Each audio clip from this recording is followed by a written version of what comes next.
tous et bienvenue sur notre émission, un nouveau podcast. On reprend les affaires courantes avec un invité de marque. Je suis vraiment très très fier d'accueillir ce soir. C'est Patrice Weisheimer. Patrice, merci d'avoir accepté mon invitation. Merci pour l'invitation. Alors c'est un honneur pour moi de te recevoir parce qu'il faut que je le dise à nos auditeurs et nos auditrices. On s'est rencontrés personnellement il y a quelque temps de cela lors de l'Assemblée générale du comité du Haut-Rhin de handball, puisque j'ai eu la chance donc de rencontrer Patrice, de discuter ouvertement et simplement avec lui par rapport à son roman, sur lequel il est là pour ce soir, c'est-à-dire le premier roman sur le handball intitulé Le handball est un sport de combat. C'est bien ça? Tout à fait, ouais, exactement. Un super concept. Et donc, on a eu le temps avec Patrice de parler effectivement, d'évoquer ça. Et c'est vrai que de but en blanc, je me suis dit, ah ouais, un invité de marque et aussi qui est du coin de chez nous, qui va se présenter dans quelques instants, c'est un plus. Donc, Patrice, je t'en prie, présente-toi pour celles et ceux qui ne te connaîtraient pas encore. Alors, donc, comme dit Patrice Weisheimer, moi je suis handballeur à la base, puisque ça fait maintenant 42 ans que je joue au handball. J'ai commencé mes premières licences à la Sportive Neuhoff, un club qui n'existe plus dans le sud de Strasbourg, qui m'a amené jusqu'en National 2 à partir de 17 ans. J'ai fait entre-temps un petit aller-retour au Racing Club de Strasbourg, avant qu'il coule, puisque je devais jouer en espoir. D'ailleurs, à l'époque, devaient venir également les frères Omeyer en espoir au Racing, mais bon, comme il a coulé, ils sont partis à Célestin. Sur le plan du handball, est-ce que tu veux que je continue un petit peu mon déroulé sur le hand ou Bien sûr, tu peux effectivement continuer un peu parce que je préviens tout de suite celles et ceux qui nous écoutent, il y aura plusieurs émissions avec Patrice puisque son activité est multiple et variée. Et donc, du coup, au-delà du fait qu'il ait écrit ce roman d'anticipation, si je peux me permettre, et aussi, puisque tu es aussi professeur, tu donnes des cours, et ça, on en reparlera aussi par la suite. Donc, du coup, on fera plusieurs émissions d'une demi-heure, plusieurs formats, voilà, et on va en profiter au fur et à mesure pour parler de ton travail, etc., de toutes tes activités diverses, hein, si je peux dire, et aussi du pourquoi, du comment. Mais c'est pour ça une petite présentation, effectivement, pour nos auditeurs. Moi, je trouve ça personnellement intéressant, et c'est pour ça aussi que j'aimerais vraiment que tu ailles un peu plus dans l'analyse. Ça sera sympa. Ok. Après, du coup, alors sur ma carrière de joueur, j'ai fait une saison espoir à Célestat. Je suis allé jouer au HBC La Famille en N2. Je suis allé jouer également en Danemark, en deuxième division, à Aarhus, dans le club de Skovbakken. Et puis après, j'ai poursuivi mes études dans le sud de la France et je suis allé jouer à Martigues et Châteauneuf-les-Martigues, Châteauneuf en National 1. Pour ensuite, en revenant en Alsace, voilà, jouer plus dans une dimension de loisir. Alors évidemment, j'ai entraîné des seniors, des équipes de jeunes. Là, j'entraîne encore de l'école de hand. Et puis, sur la partie sportive, depuis quelques temps maintenant, je fais également du coaching d'athlètes de haut niveau et de la préparation mentale. Euh, voilà, parce qu'en fait, l'histoire du livre m'a amené également sur ce terrain-là et que je commence à être sollicité depuis quelques temps. C'est pour ça aussi que j'ai bien aimé que tu parles un peu plus de toi, etc.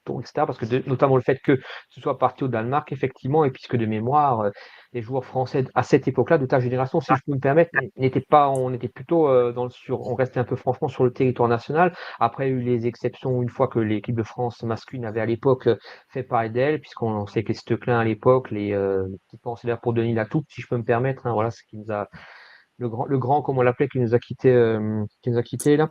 Ouais, Et ouais. c'est vrai que les Frédéric Voll, etc., qui sont allés jouer en Allemagne, mais c'est vrai que de mémoire, je sais que Francis Franck lui aussi allé jouer au Danemark. Ça, c'est Ouais, l'ancien gardien ouais. de Célestat et de Créteil. Et toi, justement, tu as effectivement évolué dans ce championnat. C'est ça qui m'avait, quand on s'était rencontré, quand tu avais évoqué ton parcours justement devant les personnes du comité, des différents présidents de club. Je tiens aussi à le préciser puisque tu donnes effectivement des cours, etc., de coaching. Et c'est vrai que en écoutant ton palmarès, c'est vrai que c'était quand même assez surprenant quoi, de voir que déjà à cette époque-là, on va dire les handballeurs et les handballeurs alsaciens, si je peux me permettre, s'exportaient. Ouais, ouais, et puis il y a plein de petites histoires. C'était la saison 99-2000 lorsque je suis parti. Et à l'époque, alors moi je jouais à Aarhus et là-bas le handball c'est un sport roi quoi. Tous les week-ends sur les chaînes publiques, tu as un match masculin, un match féminin. Ah, Euh, Moi je jouais donc en D2 et en fait les stars chez nous c'était les filles à l'époque. parce que à Ourous, on avait notamment 3 internationales à l'époque. Elles étaient championnes du monde, championnes olympiques en titre. Enfin, c'était vraiment la grosse team. Depuis, la Norvège a un peu pris le lead, mais à l'époque, c'était le Danemark. Et nous, on jouait le dimanche vers les 15 heures. Et on avait allez, 500 spectateurs qui venaient nous voir. Et en fin de match, en fait, il y avait plus de 3000 personnes parce que derrière, nous, on faisait l'ouverture des filles. Donc c'était un petit peu inversé, c'était assez rigolo. Et moi, j'ai vraiment découvert le sport de haut niveau féminin au Danemark, où il y avait des athlètes déjà à l'époque qui étaient incroyables. Mais c'était vraiment chouette. Et sur le côté, je dirais un peu, à l'époque, il n'y avait pas trop de transferts. Quand je suis revenu en France, donc je suis parti ensuite à Martigues. Et il y a eu une espèce, alors mon club me l'avait raconté comme ça, une espèce de raquette de la fédération danoise de handball, puisque il y avait un article d'ailleurs que j'ai encore, que j'avais republié il y a quelques temps sur les réseaux sociaux, puisque en fait je valais 10 000 francs. Et la fédération danoise avait demandé au club de payer 10 000 francs à l'époque pour que je puisse avoir donc le transfert dans ce club-là, alors que on n'était pas encore complètement dans le professionnalisme, tu vois. Et Martigues, on avait des petits salaires de joueurs, mais c'était plus de l'indemnité. Bref, donc voilà, c'est plein de petites histoires que j'ai vécues là-bas. Donc on peut dire qu'à l'époque, Patrice, ta valeur marchande, c'était 10 000 francs. Voilà. Je valais 10 000 francs. Ouais, ouais, ouais, ouais. Mais D'accord. ouais, ça a été une super expérience.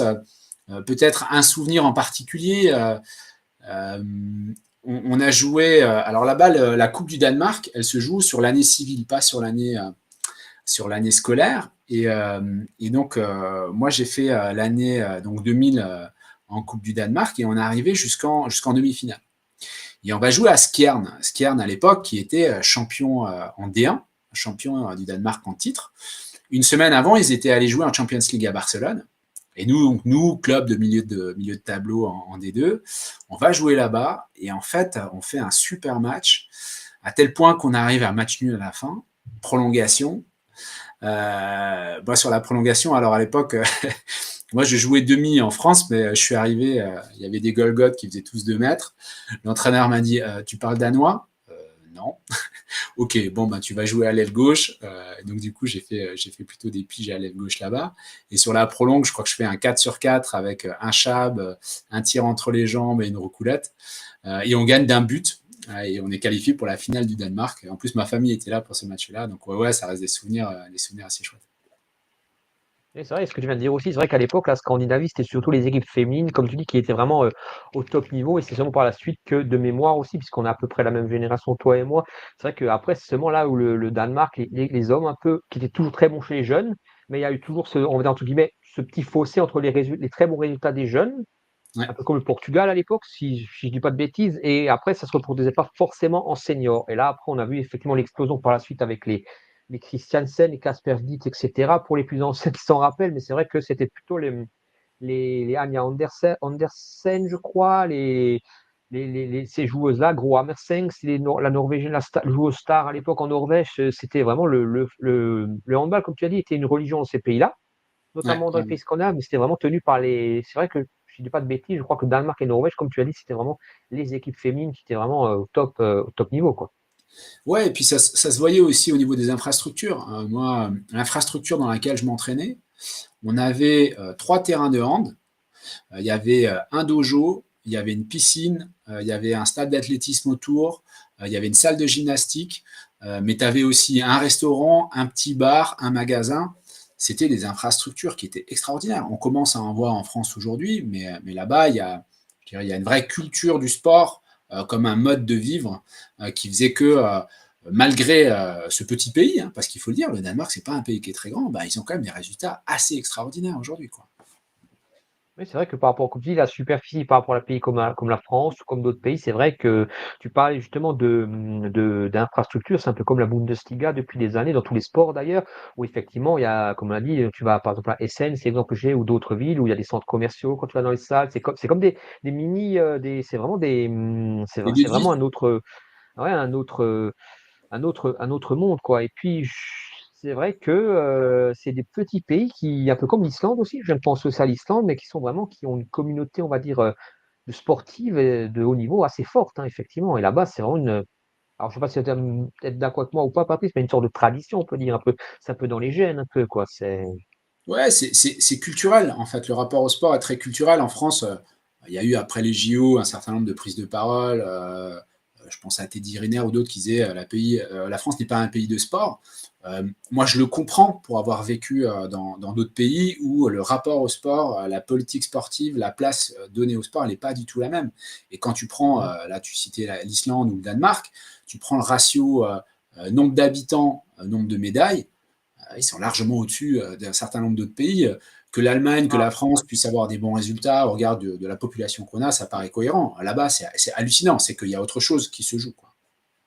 ouais. Oui, c'est vrai que c'est ce qu'on discutait aussi avec d'autres collègues aussi à l'époque, avec les Allemands, par exemple, par rapport déjà au milieu scolaire, les après-midi spéciaux pour le sport, où des fois ils arrêtaient à midi les cours et l'après-midi il y avait du sport, etc. C'est vrai que c'est, comme tu as dit, c'est un peu dans la culture, quoi, mais je dirais même dans les gènes un peu, si, si je peux aller par là. Et donc, du coup, cette expérience-là, on va parler un peu déjà, un peu rentrer un peu dans le vif du sujet déjà, on va tâter un peu le terrain, et ça t'a aussi donné un peu des idées pour l'écriture de ton roman? Alors, je me suis inspiré évidemment de ce que j'ai De vécu ce là-bas. vécu-là, si je peux me permettre, ça t'a un peu inspiré un peu pour certaines trames? Ouais, ça m'a inspiré. Alors, sur la construction d'un personnage, par exemple, Oui. le sélectionneur, donc le personnage que j'ai créé qui joue le rôle de sélectionneur, bah, je me suis inspiré de notamment ce que j'ai vécu à Aarhus. Donc, il y a notamment tout un storytelling autour de son histoire de vie dans cette ville portuaire, etc. Ça m'a inspiré sur la culture en lien avec le Danemark, sur les infrastructures, puisque le roman, en fait, on est en 2000, je suis perdu, on est en 2028. Et en fait, l'idée, c'était aussi de construire quel va être le handball de demain en France. Et donc, de fait, je me suis inspiré aussi de ce que j'ai pu vivre là-bas, parce que je continue à suivre un petit peu. Voilà, forcément, ce qu'on vit vient marquer un petit peu ce qu'on écrit, quoi. Oui. Parce que comme tu l'as dit, je le rappelle aussi, pour celles et ceux qui n'étaient pas là au début de la présentation, tu as fait un roman, ce qu'on appelle d'anticipation. Donc ça, on en reviendra, mais c'est vrai que le handball est un sport de combat, c'est basé, comme tu l'as dit, il y a des faits, il y a des choses qui sont un peu, que tu dis un peu de ta propre expérience, mais il y a aussi, voilà, beaucoup de choses, il y a un contexte social, il y a un contexte économique, le contexte sportif, il y a beaucoup de questions. Est-ce que déjà, je le rappelle que c'est quand même unique, c'est le premier roman, on va dire, sur le handball, parce qu'il y a déjà eu des choses, quand tu fais des ouvrages à l'époque qui ont été faits sur, voilà, sur les clubs, on va dire, sur les entraîneurs, sur l'équipe de France, etc. Mais c'est vrai que c'est le premier roman qui parle vraiment, qui, je dirais un peu, pour moi, sort un peu des sentiers battus, puisque c'est quand même, pour moi, c'est un pari quand même que tu as fait, si je peux me permettre, comme un pari quelque part, non? Bah, peut-être a posteriori, on peut le penser comme ça, mais au départ, c'était vraiment. Moi, j'avais écrit un premier livre qui était complètement différent. C'était un récit de voyage suite à un voyage au Kirghizistan avec un peu de développement personnel, etc.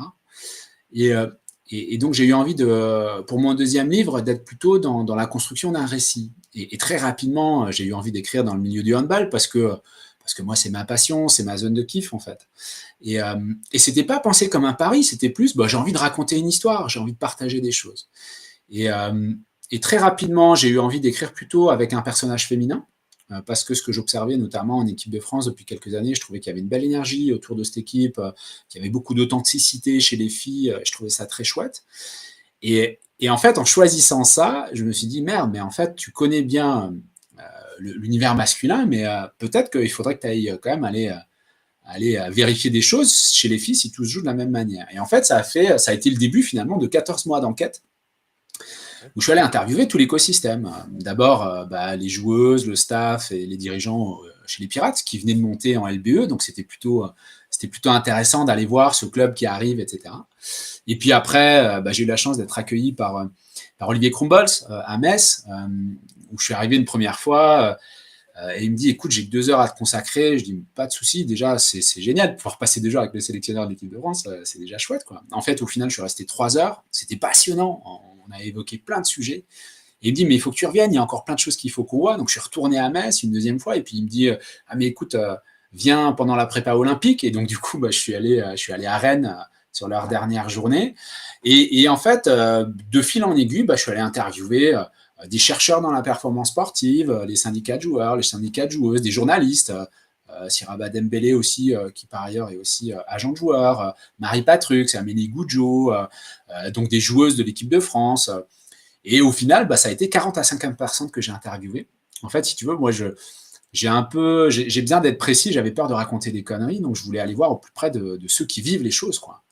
Et en fait, ça a été 14 mois, mais géniaux, de rencontres humaines, où j'ai énormément appris, où j'ai été accueilli avec vraiment beaucoup de chaleur partout, et ça m'a vraiment confirmé que dans le handball, on a quand même des valeurs et qu'il y a quand même plein de gens qui sont vraiment chouettes.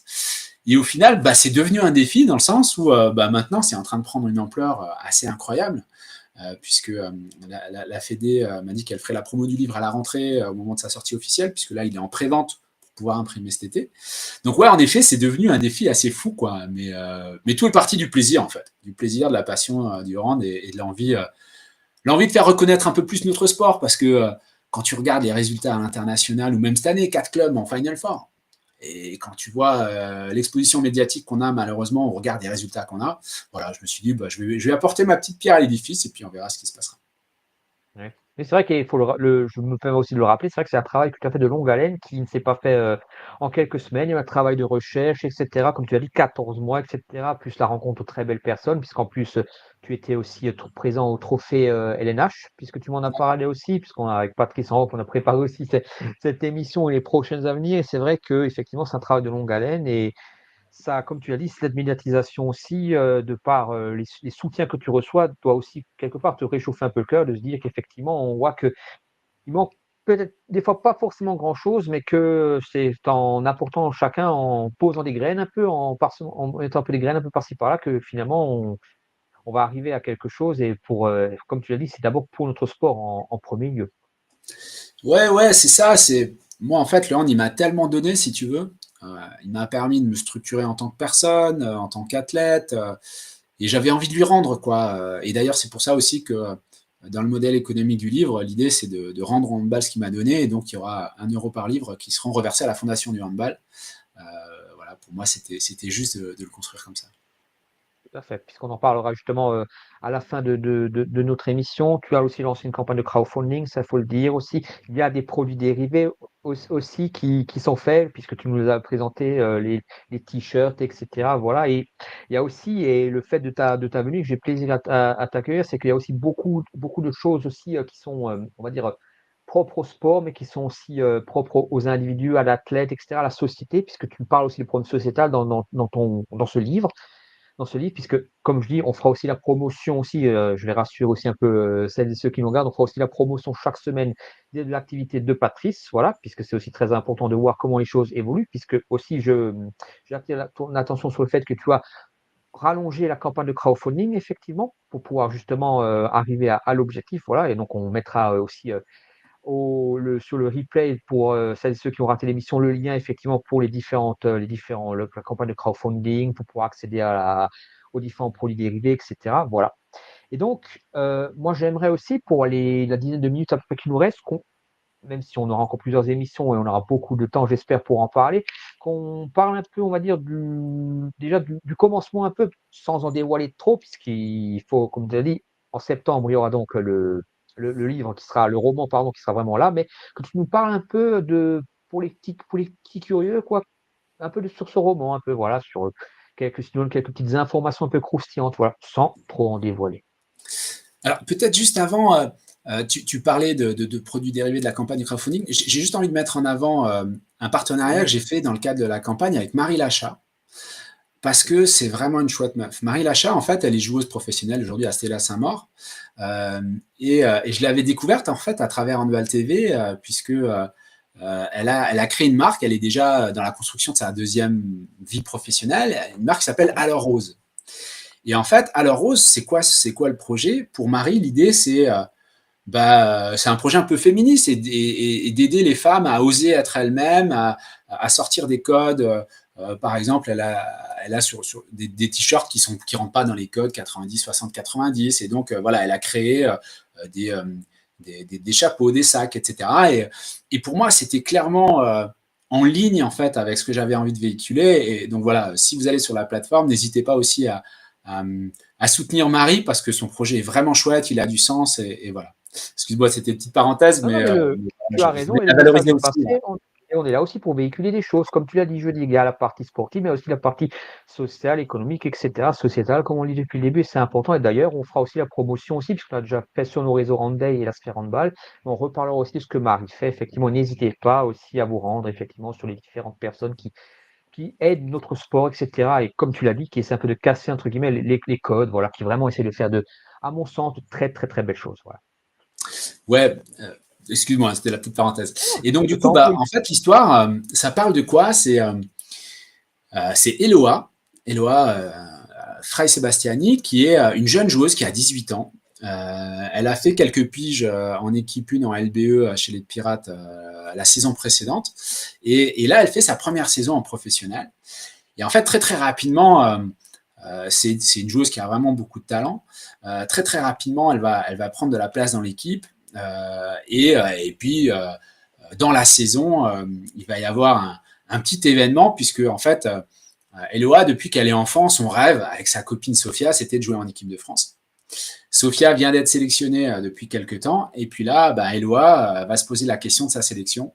Et en même temps, Eloa, elle a une double nationalité, et potentiellement, elle va être sollicitée par les deux. Et donc voilà, j'en dis pas plus sur cet aspect-là, mais c'est à la fois la possibilité d'aller voir ce qui va se jouer dans le club des Pirates. Alors c'est moi que ça sort de mon imagination, hein. Donc petit scoop, en 2028, les Pirates vont jouer leur première Coupe d'Europe. Puisque pour moi, quand je vois la manière dont le club se structure, tu vois, là, on a eu une mauvaise nouvelle cette semaine, puisque Mérignac est relégué. À l'opposé, Oui. la TH, c'est un club qui aujourd'hui, sur le plan de sa structuration, fait quasiment figure de modèle.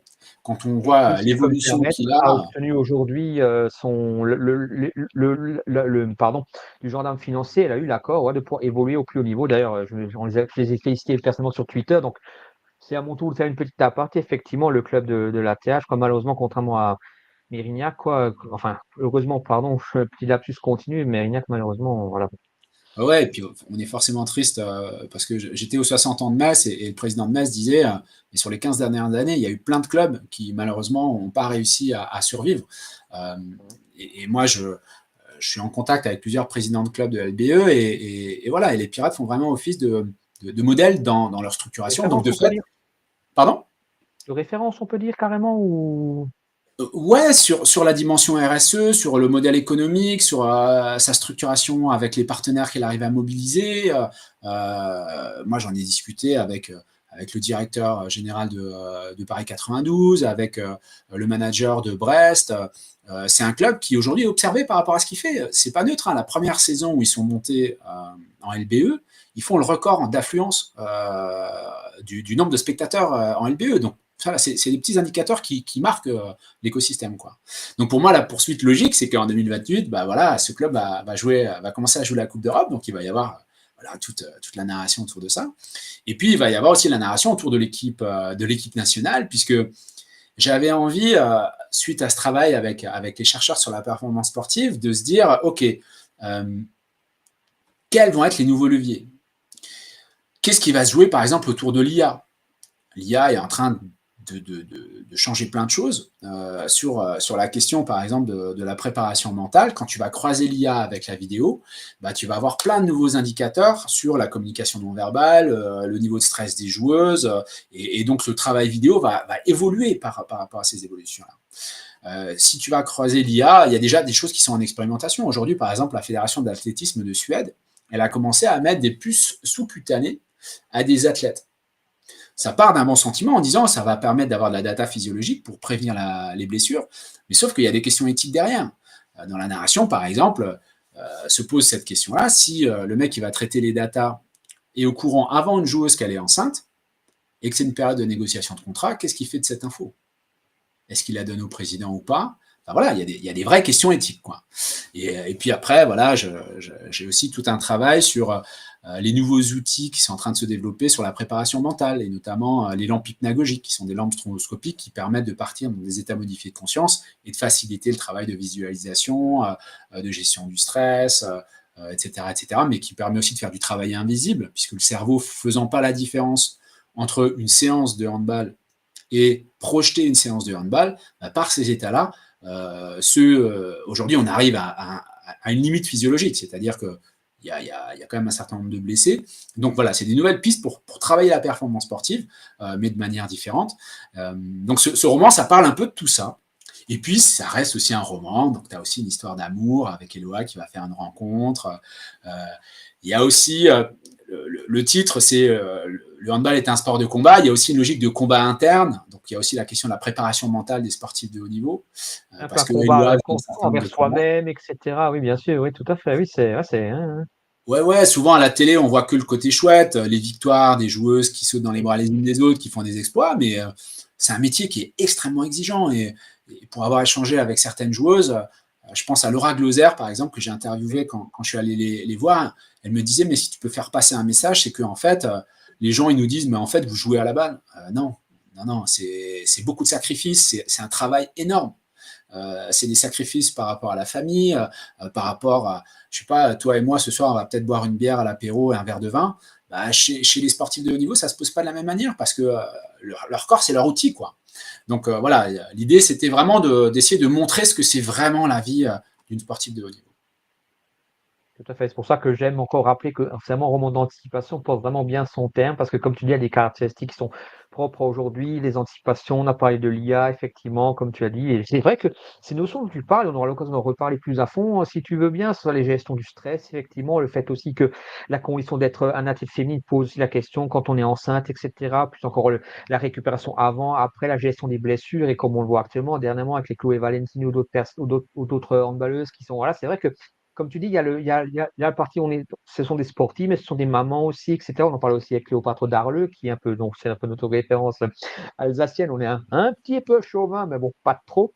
Et c'est vrai qu'effectivement, il y a cet aspect-là aussi. C'est vrai que c'est vraiment intéressant d'avoir, comme tu l'as dit, un ressenti, un peu ton propre ressenti par rapport à ton expérience, ton vécu, et aussi un peu voir un peu les différentes pistes. Et c'est vrai que le travail que tu as fait toujours en amont, ces 14 mois, puis encore les belles rencontres que tu as fait ont vraiment permis on voit que ça a été vraiment réfléchi, etc. Et ça donne vraiment envie d'en savoir plus au fur et à mesure, quoi.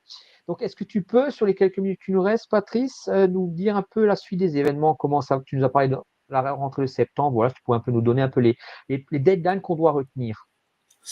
Alors là, il y a un enjeu fort, si voilà, ce dont je vous parle, ça vous parle vraiment, c'est que le 1er juillet, en fait, c'est la fin de la période de crowdfunding.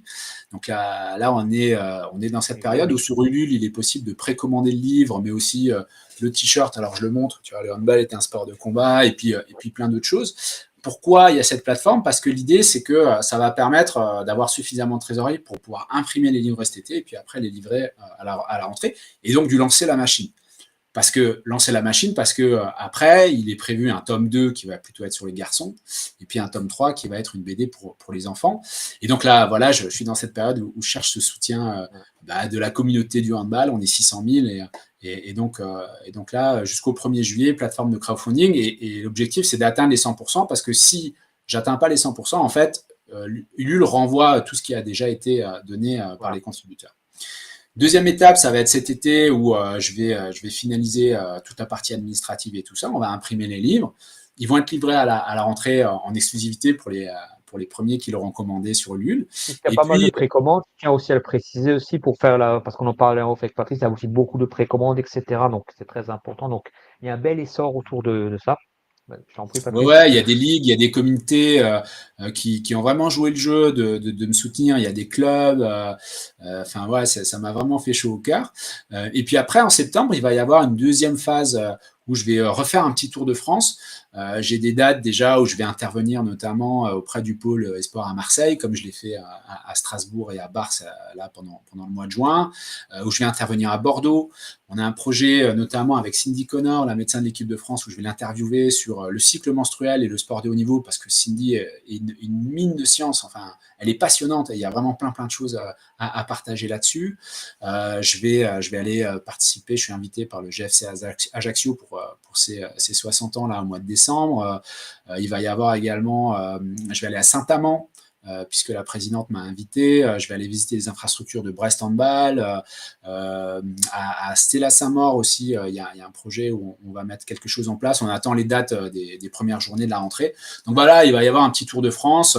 Il y a d'autres choses qui sont encore en préparation. Je communiquerai le moment venu. Mais aussi pour venir à la rencontre de la communauté, des lecteurs, et de pouvoir créer des événements autour de ça, que ce soit des conférences, des ateliers lecture, des stands ou des coups d'envoi de match. Tout à fait. Donc une activité vraiment bien chargée, on peut dire effectivement. Et nous avons aussi parlé du tour projet. C'est vrai que la suite, c'est un tome 2. On en parlera peut-être pas plus sur les masculins. Il y a aussi une BD, ça on en avait parlé tous les deux aussi, puisqu'avec Patrice, on nous échangeons aussi beaucoup sur les différents moyens de mettre ces choses en place, puisque les BD, comme je t'avais dit, on a quelqu'un qui, dans notre équipe, est vraiment quelqu'un qui est magnifique au niveau croquis, mais bon, ça on en parlera à l'occasion. Voilà.